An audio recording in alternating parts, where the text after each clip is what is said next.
नमस्कार श्रोते हो, दीपक रेगे कथाकथन चॅनलवर तुम्हा सगळ्यांचं मनापासून स्वागत. श्रोते हो, आजपासून तुम्ही ऐकणार आहात सोपान खोडे यांची नवीन कादंबरी. पण तत्पूर्वी तुम्ही जर आत्ता चॅनलवर पहिल्यांदा आला असाल किंवा अजूनपर्यंत चॅनल सबस्क्राईब केलेलं नसेल, तुमच्याकडनं चॅनल सबस्क्राईब करायचं चुकून राहून गेलं असेल तर प्लीज चॅनल सबस्क्राईब करा. शेजारी घंटीचं चिन्ह आहे ते प्रेस करा.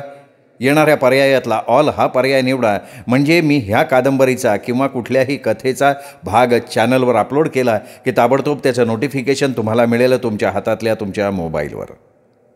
चला श्रोते हो, सुरू करूयात सोपान खोडे लिखित गैराट भाग पहिला. सूर्य मावळतीकडं क्षितिजावर टेकला होता. आभाळात लाल रंग उधळला होता. झाडांच्या काळपट सावल्या लांबपर्यंत सुस्तावल्यागत पसरल्या होत्या. रानपाखरं घरट्यांकडे निघाली होती. धापा टाकत सायकल चालवत दत्ताही घराकडे चालला होता. दुपारी बियाणं आणण्यासाठी तो दहिगावला गेला होता. सायकल चालवून त्याची दामछाक झाली होती. त्याच्या छातीचा भाता वर खाली होत होता. अंगातनं घामाच्या धारा वाहत होत्या. समोरून सूर्याचा प्रकाश डोळ्यांवर पडत होता. परिणामी पुढचा रस्ता दिसण्यात अडचण निर्माण होत होती. त्यातच पश्चिमेकडून पूर्वेकडे वारा पिसाळल्यागत वाहत होता. सायकलच्या गतीला तो अडवून धरत होता. जोर देऊन पॅन्डल मारायला लागत होतं.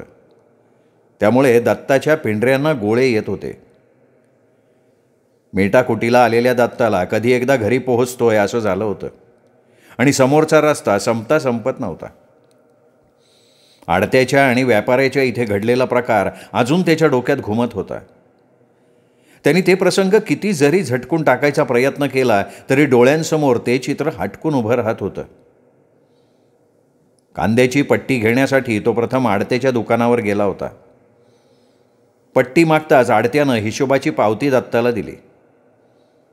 त्यांनी पावतीवर नजर फिरवली तसं त्याचं डोकं भणाणलं. कांद्याचं वजन 952 किलो भरलं होतं. त्याचे एकूण 1523 रुपये 20 पैसे झाले होते आणि एकूण खर्च झाला होता 1522 रुपये 20 पैसे. म्हणजे खर्च वजा जाता फक्त 1 रुपया मिळणार होता. हे वाचून दत्ताला आडत्याची भयंकर चीड आली. याच्या माईला याच्या गळा दाबून जीव घेतला पाहिजे बाडव्याचा.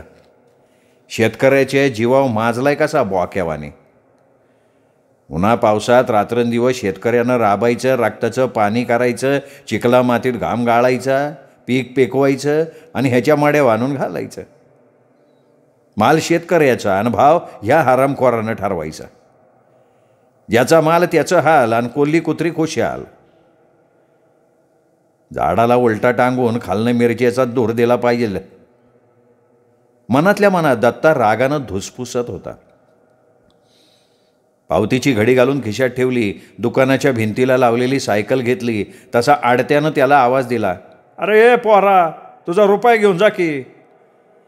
सायकलवर टांग मारून बसताना दत्ता कडवटपणे उद्गारला, ठेव तुझ्या माहितीला. दत्ताचा आवाज आडत्याच्या कानापर्यंत पोचला नाही. त्यांनी रुपया पुन्हा आपल्या गल्ल्यामध्ये टाकला आणि समोर उभ्या असलेल्या माणसाकडे बघत म्हणाला, येडं गेलं बघा तसंच. तिथून दत्ता बियाणं विकणाऱ्या व्यापाऱ्याच्या दुकानापुढे आला. सायकल दुकानासमोरच्या झाडाला टेकवली. दुकानात आला. दुकानात 4-5 शेतकरी उभे होते. त्यांची खतांची, औषधांची, बियाणांची खरेदी चालली होती. त्यांची खरेदी आटोपल्यावर दत्तानं दुकानदाराकडे बियाणं मागितलं. तसं त्याच्याकडं रोखून बघत व्यापाऱ्यांनी त्याला विचारलं, तू टाकळीच्या आबा मोहित्याचा का? हो. काय पाहिजे तुला? मला भुईमुगाचं आणि बाजरीचं बी पाहिजे. पैसे आणले का? नाही. मागची उधारी देणार आहे का? नाही. मग कशाला तोंड घेऊन आला घेतो? उधार वाटा आहे हे काय खंडोबाचं भांडार खोबरं आहे वय? पुढच्या आठवड्यात सगळे पैसे देऊन टाकतो शेठ. का? पुढच्या आठवड्यात टाकळीमध्ये काय पैशाचा पाऊस पडणार आहे वय? नाही, पाऊस नाही हो, पण करू की इकडचं तिकडचं काहीतरी. हे असले वाऱ्यावरचे वायदे मला नाही करायचे. तुझ्यापेक्षा जास्त उन्हाळे पावसाळे बघितलेत मी. ह्याच वेळेला उशीर झाला शेठ. वेळेव पैसे द्यायचे नसतील तर आता कशाला रे? आम्ही काय तुम्हाला आमंत्रण पाठवतो का उधार न्यायला या म्हणून? दुकानात उभी असलेली माणसं दोघांचा संवाद मन लावून ऐकत होती. जशी काय परीक्षेत या प्रसंगावर त्यांना उत्तरं द्यायची होती. 4 चौघांसमोर झालेल्या अपमानानं दत्ताचा जळफळाट झाला होता. तरीही मनावर संयम ठेवून तो म्हणाला, बरं एवढा वेळ द्या, पुन्हा काय तुम्हाला उधार मागणार नाही हो. त्याची केविलवाणी अवस्था बघून शेठला अधिकच छेव आला होता. तुसडेपणानं तो दत्ताला म्हणाला, अरे आत्ताच कशाला उधार मागतो? तुझ्या आजोबा पंजोबांनी माझ्याकडं काय ठेवली वय? हो शेठ, उधार द्यायचं नसेल तर देऊ नका, पण तोंड सांभाळून बोला. दत्ताचा संयम सुटला होता. तसा शेठ त्याच्यावर तावदारला, काय तोंड सांभाळून बोला? काय बोलतो काय तू? उधार न्यायचं ते न्यायचं आणि वर पुन्हा अरे रावी पण करायची वय? अरवा तुम्ही शेती करता म्हणजे काय माझे उपकार करता काय? अधिक वाद वाढायला नको म्हणून दुकानात उभा असलेला एक जण म्हणाला, जाऊ द्या की शेठ, द्या सोडून. काय जाऊ द्या? नाही जाऊ द्या काय? अरे ह्याला उधार खतं दिली, बियाणं दिलं, हे चुकलंय का माझं? उधार ऐकून ह्याचंच बोलणं ऐकून घ्यायचं वय मी? ह्याच्या जीवाला काहीतरी वाटायला पाहिजे का नाही? यार तू काय बघतो माझ्याकडं? चल चालतं होईत ना, चल. जातो की, मी काही तर राहायला नाही आलो. असं गुरगुरत रागानं डोळे वटारून शेठकडे बघत दत्ता दुकानातनं बाहेर पडला. अरे जा, मोठा रागाचा लागून गेला. दळभद्री ते दळभद्री आणि वर रुबाब केवढा मोठा. सेठचे हे शब्द दत्ताच्या खूप जिव्हारी लागले. चडफडत त्यांनी सायकलवर टांग मारली. त्याच्या डोक्यात रागाचा जाळ पेटला होता. शेठबरोबर त्याला आबाचाही राग आला होता. कशाला शेती करायला पाहिजे? काय मिळतंय काय त्याच्यात? आणि कोण विचारतंय शेतकऱ्याला? यानं त्यानं छी थू करायची. शेतकऱ्याच्या पोराला पोरीसुद्धा पसंत नाही करत. पोरगा शेती करतोय म्हणलं का पोटात ढवळल्यागत पोरी तोंड वेडं वाकडं करतात. शेतकऱ्याला जगाचा पोशिंदा मानतात आणि त्याला कवडीची बी किंमत नाही. शेतकऱ्यांच्या जन्माला काय राय आहे का? त्याच्यापेक्षा कुत्री मांजरं बरी. दही गावातल्या दोन्ही प्रसंगानं दत्ताच्या डोक्याला गिरमीट लावलं होतं. तेच विचारचक्र त्याच्या मनात उलट सुलट भिरभिरत होतं. पाठीमागून फॉर्च्युनर गाडी आली होती. आपल्याच विचारात घडलेल्या दत्ताला त्या गाडीच्या हॉर्नचा आवाजही ऐकू आला नाही. त्या गाडीत बसलेला विक्रम गाडीच्या खिडकीतनं डोकं बाहेर काढून ओरडला, अरे सायकल. दत्ताचं त्या आवाजाकडेही लक्ष गेलं नाही. विक्रमनं सायकलच्या मागे अगदी जवळ गाडी आणली आणि मोठ्यांदा हॉर्न वाजवला. तसा दत्ता दचकला. धडपडत त्यांनी सायकल बाजूला घेतली. फॉर्च्युनर गाडी दत्ताच्या जवळ येऊन थांबली. तसा दत्ताही थांबला. गाडीतनं विक्रम खाली उतरला. अंगात स्टार्च केलेले पांढरे शुभ्र खादीचे कपडे, गळ्यात जाडजूड सोन्याची चेन, एका हातात सोन्याचं ब्रेसलेट, दोन्ही हातांच्या बोटांमध्ये सोन्याच्या अंगठ्या, मनगटावर सोन्याचा पट्टा असलेलं घड्याळ, खिशाला सोनेरी पेन, डोळ्याला सोनेरी फ्रेमचा गॉगल, असा हा विक्रम दत्ता पुढे उभा होता. विक्रम हा दत्ताचा वर्गमित्र. दोघेही एकाच वर्गात शिकले, खेळले, बागडले. एकाच वर्गात 2-2, 3-3 वर्ष बसले. एकाच वेळी शाळा सोडून घरी बसले. दत्ताच्या खांद्यावर हात ठेवत विक्रम म्हणाला, लेका दात्या, अरे जग विमानानं फिरतोय तर तू अजून सायकलवरच पाय खोडतोय वैर. अरे काय करणार, गरीबाला आग लागली. अरच सोत मारीच्या, तू गरीब आहे वैरे. अरे जमीन विकली तर तुझ्या 7 पिढ्यांना बी सरायचं नाही की र. अरे पर आमचा आबा जमीन विकून देतोय का? त्या आबाला घाल गोळी. किती दिवस बापाच्या वंजळीनं पाणी पिणारे. अरे लय कष्टानं जमवली त्याच्या वाडवडिलांनी. मग काय वर जाताना काय उर्राव बांधून नेणार रे का त्यो? तसं नाही, पण त्याला किती बी सांगितलं तरी ऐकतच नाही त्यो.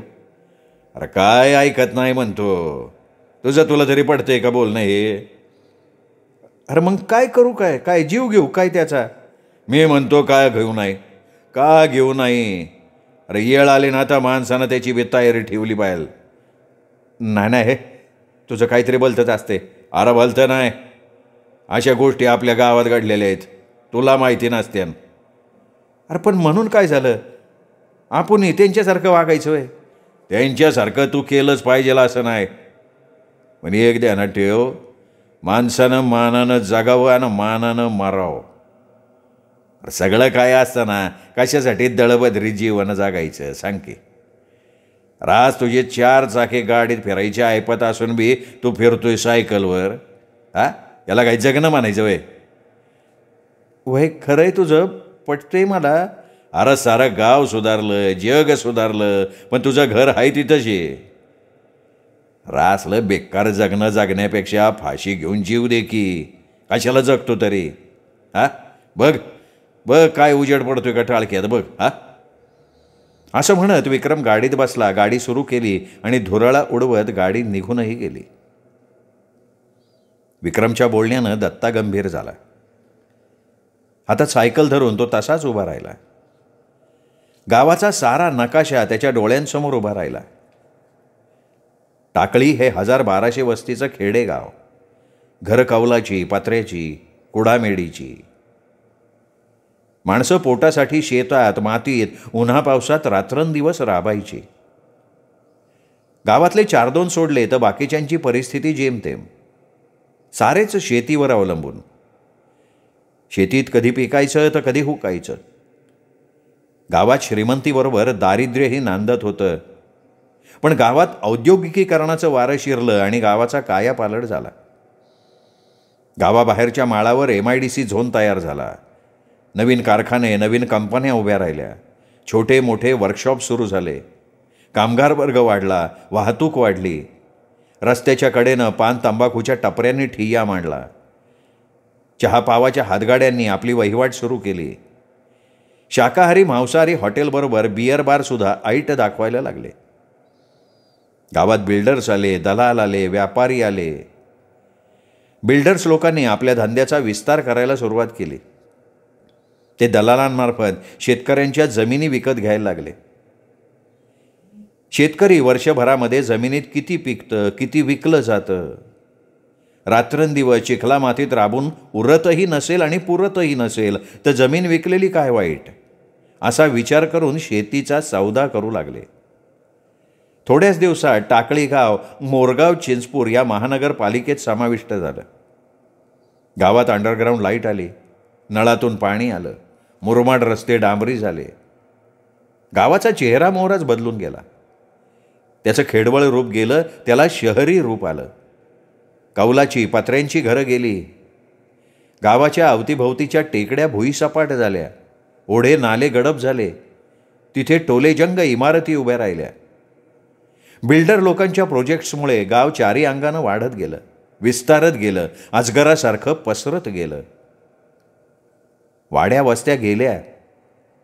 तिथे प्रेमनगर, राधानगर, चंदननगर, अमुकनगर, तमुकनगर अशी नगरं दिसायला लागली. वारंगुळा, इर्जिक, रास, मदान, सुगी, नांगर, कुळव, पाभर हे मायबोलीचे आणि शेतकऱ्याच्या जिव्हाळ्याचे गावरान शब्द गावातनं हद्दपारच झाले. Layout, flat, plot, 1 BHK, 2 BHK, जमीन, कब्जा हे शब्द मानानं मिरवायला लागले. जमिनीच्या किमती आभाळाला भिडल्या. 42 पिढ्यात बापजाद्यांनी स्वप्नातही असा पैसा बघितला नसेल एवढा पैसा शेतकऱ्याला मिळायला लागला. तो खालच्या आळीचा पांडू जगदाळे. काय होतं त्या हुरडं फोक्याजवळ? दुसऱ्याच्या इथं मोलमजुरी करून कसा तरी जगत होता. बाप आजारी पडला तर त्याला दवाखान्यात न्यायला याच्याजवळ पैसा नव्हता. नीट डॉक्टरी इलाज झाला नाही म्हणून याचा बाप मेला. गरिबीमुळे ह्याचं लग्न झालं नव्हतं. कुणी पोरगी द्यायला तयारच होत नव्हतं. आणि ह्याच्या आईला वाटायचं की आपल्या डोळ्या देखत पोराचं लग्न व्हावं. आईने डोळं मिटलं पण ह्याचं लग्न काही झालं नाही. गुंठ्याला भाव आला आणि ह्याचं नशीब पालटलं. जमीन विकून हा कोट्याधीश झाला. 50शी वलांडल्यावर ह्यानं लग्न केलं. त्याची पोरगी शोभल अशी बायको मिळाली त्याला. एवढ्यावरच हा गडी थांबला नाही, एक फाकडू बाई पण ठेवली त्यांनी. पैशानं केवढा मोठा चमत्कार घडवला त्याच्या आयुष्यात. गावात सगळेजण त्याला पांडू नाना म्हणतात. गावात कुणाच्याही घरी कसलाही कार्यक्रम असू द्या, पांडू नानाला आग्रहानं बोलवलं जातं. हे जाऊ द्या, हे काहीच नाही, याच्यापेक्षा नंदू शिरोळेची वेगळीच कथा आहे. याचा जन्म झाला आणि याचा बाप हे जग सोडून गेला. बापाच्या मुळावरच जन्माला आला होता. आईने धुण्या भांड्यांचं काम करून याचा सांभाळ केला. याला नीट कपडे मिळत नव्हते. याच्यासाठी आई जुन्या बाजारातले कपडे घेऊन यायची. हे काही शिकलं नाही, गुण उधळत गावभर हिंडत असायचं. बरेच दिवस ते हातभट्टीची दारू विकत होतं. पण त्याचं माळरान एका कंपनीनं विकत घेतलं आणि ह्यो बाबा हवेत तरंगायलाच लागला. 4-4 किलो सोनं अंगावर मिरवायला लागला. एवढंच नाही तर त्यांनी सोन्याचा शर्ट शिवून वेगळाच पराक्रम पण केला. पार परदेशात नाव गेलं त्याचं. गिनीज बुकात त्याचं नाव लिहिलं आहे, पेपरात नाव छापून आलं आहे, टी व्हीवर मुलाखती झाल्या त्याच्या. अशी गावातली कितीतरी उदाहरणं सांगता येतील. जमिनी विकून शेतकऱ्यांच्या घरात अमाप पैसा आलाय. त्यांचं दलिंदर हटलंय. ते टेचात दाबात राहू लागले. गावात सगळ्यांच्या घरात लक्ष्मी नांदतीये, पण आमच्या घरात अवदसा घुसली आहे. माझ्या बरोबरीची पोरं 4 चाकी गाडीत फिरतात, बंगल्यात राहतात. आम्ही मात्र अजून पत्र्याच्या घरात राहतोय, चिखलात मातीत राबतोय. आमच्या आबाला खरंच काय कळत नाही. जग कुठं चाललंय, आपण कुठं चाललोय याचा विचार त्याच्या डोक्यातच नाही. आता मात्र आपली जमीन विकायची. आबाचं काहीही ऐकायचं नाही. त्याचं ऐकून असं दारिद्र्यात आपल्याला मारावं लागल. आज संध्याकाळीच ह्या गोष्टीचा सोक्षमोक्ष लावून टाकू. अरे आपण तरी कधी ट्याचात राहणार. असं स्वतःशीच बोलून दत्ता सायकलवर बसला आणि जोरजोरात पॅडल मारायला लागला. सूर्य मावळला होता. हळूहळू अंधार पसरत चालला होता. दत्ता ओसरीवर खांबाला टेकून बसला होता. आतल्या खोलीत अनिता स्वयंपाक करत होती. शांताबाई भाजी चिरत बसल्या होत्या. आबा बैलगाडी घेऊन रानातनं आला होता. बैलांच्या गळ्यातल्या घुंगरांचा आवाज येतात शांताबाईनं आतूनच दत्ताला विचारलं, दत्ता, गाडी आली वैर रानातनं? हा, आली की. बसल्या जागेवरनं दत्तानं उत्तर दिलं. तशी शांताबाई अनिताला म्हणाली, तवा खाली घे बाई, चहाचा आदन ठेव अगोदर. अनितानं सासूबाईंच्या आज्ञेचं पालन केलं. स्टोवरनं तवा खाली घेतला आणि चहाचं आदन ठेवलं. आबानं गाडीचे बैल सोडले, दावणीला बांधले. त्यांना बादलीनं पाणी पाजलं. वैरणीच्या कात्रीनं वैरण कातरली, बैलांपुढे टाकली. स्वतःचे हातपाय तोंड धुतले.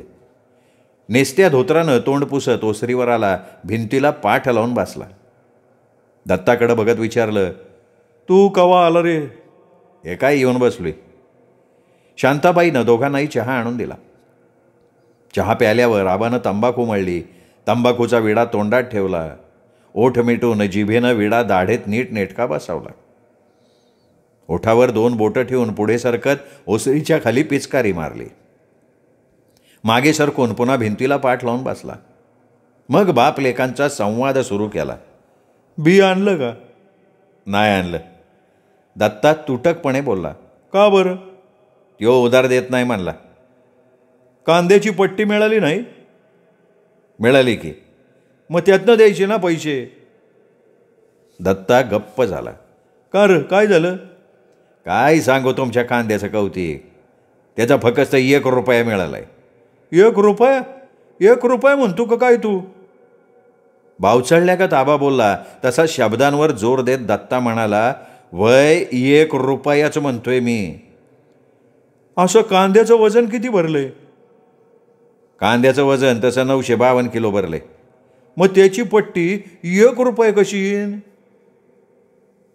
तसे त्याचे 16 पैसे किलो या दरानं 1523 रुपये आणि 20 पैसे झाले. मग 1 रुपये काय म्हणतो तू? पुढं ऐका की, पुढं ऐका. खिशातली पावती काढून दत्ता वाचायला लागला. आडत 91 रुपये 35 पैसे, हमाली 59 रुपये, भराई 18 रुपये 55 पैसे, तोलाई 33 रुपये 30 पैसे, मोटर भाडं 1320 रुपये असा एकूण खर्च झाला आहे. 1522 रुपये 20 पैसे खर्च वरच्या रकमेतनं वजा केला तर शिल्लक राहतो 1 रुपया. हे समजा पावतीत लिहिलंय. माझ्या विश्वास नसेल तर कोणालाही दाखवाई पावती, घ्या दारा. असं म्हणून दत्तानं आबापुढं पावती ठेवली. गुपचूप आबानं ती पावती उचलली, कोपरीच्या खिशात ठेवून दिली. थोडा वेळ कोणी कोणाशी काही बोललंच नाही.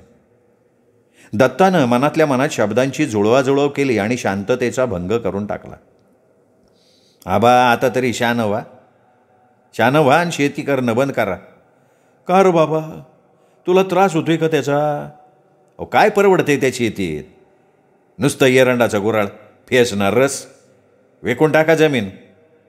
अरे जमीन विकून काय भीक मागायची का? आता ज्यांनी जमिनी विकल्या ते सगळे भिकच मागतात का? अरे आज मागत नसले तरी उद्या त्यांच्यावर 30 पाळी येणार आहे बाबा. तुम्हाला कधीपासून भविष्य काढायला लागलं? अरे हे अंद्रे, त्या किरण सावंताची काय अवस्था झाली ठावं नाही होय तुला? गुंठ्यावारी सारी जमीन फुकून टाकली, बाई बाटलीवर सगळा पैसा उधळला आणि आता भाकरीसाठी फिरतोय ह्याच्या त्याच्या दारात.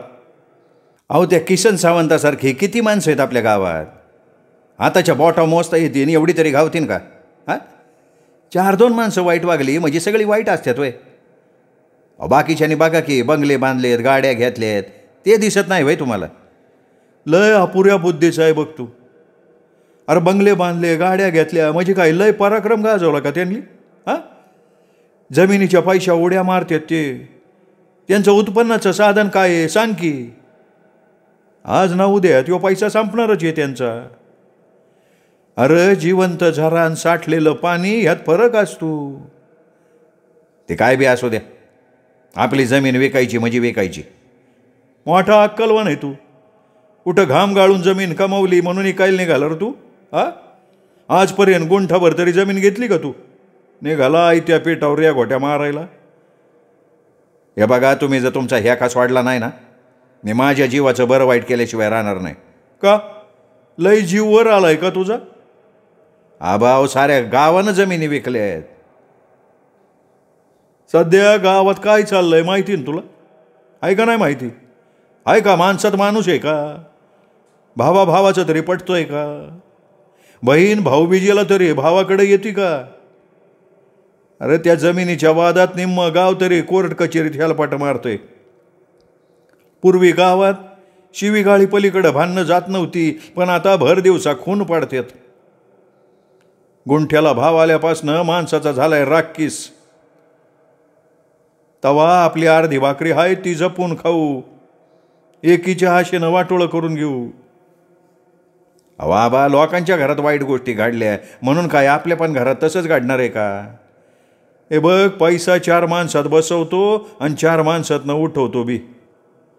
अंतू नानाचं 35 माणसांचं एकत्र कुटुंब कशामुळं फुटलं सांग की? पैशामुळंच फुटलं ना. आता एकमेकांची तोंड बघत नाहीत. अंतू नानाला वाटलं होतं असं कधी होईल म्हणून? आबा काही बाबतीत धोकापात करायला लागतो, ठेच लागते म्हणून रस्त्याने चालायचंच नाही वय.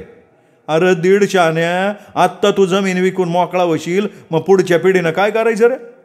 हे त्यांचं ते बघतील की, त्यांची काळजी आपण कशाला करायची? असा विचार तुझ्या आजोबांनी पणजोबांनी केला असता तर आज तुझी अवस्था काय झाली असती? आता तुमचं मी काय ऐकणार नाही. मी जमिनीला गिराईक बघणार, तुम्ही कागदावर निमूटपणे अंगठा द्यायचा. अरे स्वतःच्या सुखासाठी आईला विकायचंय? काळ्या आईशी बेईमानी करायची? नाही, मला नाही जमणार हे. मी जिवंत असेपर्यंत 1 गुंठा सुधी विकणार नाही मी. आबा अजून नीट विचार करा. उगा माझं डोकं फिरवू नगो, नाही तर थोबड फोडल मी. आबानं जमदग्नीचा अवतार धारण केला तसा दत्ताही गप्प झाला. ओसरीवर एकदम शांतता पसरली. घरात अनिताचा स्वयंपाक उरकला होता. शांताबाई दारात येऊन बाप लेकाकडे बघत म्हणाल्या, स्वयंपाक झालाय, जेवायला वाढू का? मला नाही जेवायचं, जेवा तुमचं तुम्ही. दत्ता धुसफुसत कुरकुरला. का बाबा काय झालं? एकदा सांगितलं ना मला नकोय म्हणून. जेवा तुमचं तुम्ही. दत्ताचं तिरसट बोलणं ऐकून शांताबाईनं आबाला विचारलं, काय झालं? यो असं का बोलतोय? कार्ट येड्या टाळक्याचं आहे, जमीन विकायला निघालाय, आहे का त्याला काय अक्कल? आबांचं हे बोलणं दत्ताला आवडलं नाही. लगेच तो फणकारला. अक्कल हे म्हणूनच जमीन विकतोय मी. मोठा झेंडा लावतोय तू. माझं म्हणणं पटत नसेल तर मला वाटून द्या, वेगळं राहायचंय मला. अरे काय बोलतो दत्ता तू हे? शांताबाई म्हणाल्या. बोलू दे ना, बोलू दे. शिंग फुटल्यात नव त्याला, म्हणून वाटणी मागतोय. अरे काय बोलावं काय बोलू नये हे तरी कळतंय का त्याला? काळायच्या आणि वाळायच्या गोष्टी बोलू नका.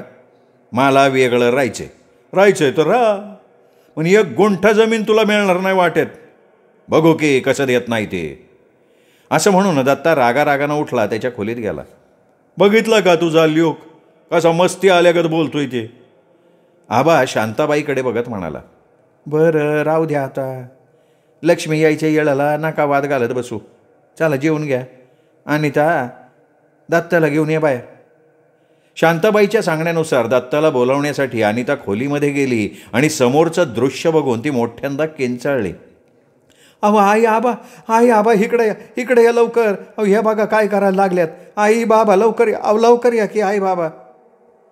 तसे आई आबा धावत पळत दत्ताच्या खोलीत गेले. त्याचवेळी दत्ता दोर तुटल्यामुळे धाडकन खाली पडला. अंबरडा फोडून शांताबाईनं त्याला मिठी मारली. झटकन पुढे होऊन आबानं त्याच्या गळ्यातला दोर बाजूला केला. अनिता पदराचा बोळा तोंडात धरून हुंदके देत रडायला लागली. आईनी आणि आबानं दत्ताला धरून उठवलं. त्याला बाजूला ढकलत दत्ता म्हणाला, तुम्ही बाजूला भाऊ, सोडा मला नाही जागायचं आता. काय झालं बाबा तुला मारायला? कुणासाठी जीव देतोय तू? काय जगून करायचं मला, त्याच्यापेक्षा मेलेलं बरं. असं म्हणून दत्तानं पुन्हा तुळईवर कासरा टाकला. तसं आबानं त्याला बाजूला ढकललं. अरे हो माग चल, काय येडबीड लागले काय तुला? आबानं त्याच्या हातातला कासरा हिसकावून घेतला. तो कासरा इकडे द्या, मला मरू द्या. तशी डोळे पुसत शांताबाई त्याच्यावर काव धरली. दत्ता आता जर तू गप बसला नाही तर तुझ्यासमोर भिंतीला धडक देऊन जीव देईल बघ मी. हुंदके देत त्या बोलायला लागल्या. अरे तू एकुलता एक पोरगा आहे आमचा. फाशी घेऊन मारण्यासाठी तुला लहानाचा मोठा केला वैर. अशी कशी अवदसा आज अचानक तुझ्या डोक्यात घुसली? कोण गुरु भेटला रे तुला? वा त्याचं नव्हतं झालं असतं का नाही? अरे फाशी घेऊन काय मिळणार होतं बाबा तुला? चला बाजूला व्हायत ना, चला तिकडं वसरीवर चला. आबानं त्या जागेपासून सगळ्यांना बाजूला केलं. चौघेही ओसरीवर येऊन बसले.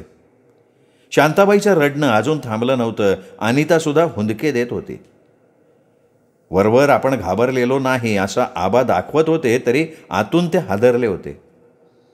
पुन्हा असा जीव देण्याचा विचार दत्तानं करू नये म्हणून शांताबाई त्याला म्हणत होत्या, तुझ्या मनात असा येडा येदरा विचार येत असेल तर आधी आम्हाला एक आणून दे.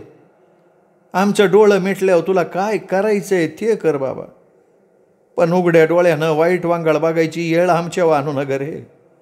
म्हातारपणात आमच्या आबरूचं खोबरं नको करू. तुला जमीन विकायची ना, विक. घाल कुणा जमाड्यावर घालायची ती. अरे तूच नसल्यावर आम्हाला ती जमीन काय चाटायची आहे वय. आणि या बघा तुम्हाला बी आता बजावून सांगते, आपल्या निम्म्या गावऱ्या गेल्यात मासनात. याच्या हातात सगळं देऊन टाका. करू द्या त्याला काय करायचंय ते करू द्या. एका शब्दानं त्याला विरोध करू नका तुम्ही. आबानं एखाद्या कळसूत्री बाहुलीगत नुसती मान हलवली. दत्ता सांगितलेलं लक्षात आलंय का तुझ्या? पुन्हा असा याडा विचार मनात आणू नका बाबा. घडलेल्या प्रसंगानं सगळ्यांचीच भूकमोड झाली होती. कुणालाच जेवायची इच्छा नाही झाली. सगळेजण ओसरीवरच झोपले, पण कुणालाही नीट झोप लागली नाही. सगळ्यांचीच झोप दत्तानं उडवलेली होती. श्रोते हो, हा होता सोपान खुडे यांच्या गैराट या कादंबरीचा पहिला भाग. दुसरा भाग उद्या. पण तत्पूर्वी चॅनल सबस्क्राईब करायचं राहिलं असेल तर प्लीज चॅनल सबस्क्राईब करा. भेटूयात दुसऱ्या भागासह उद्या. तोपर्यंत नमस्कार मित्रो.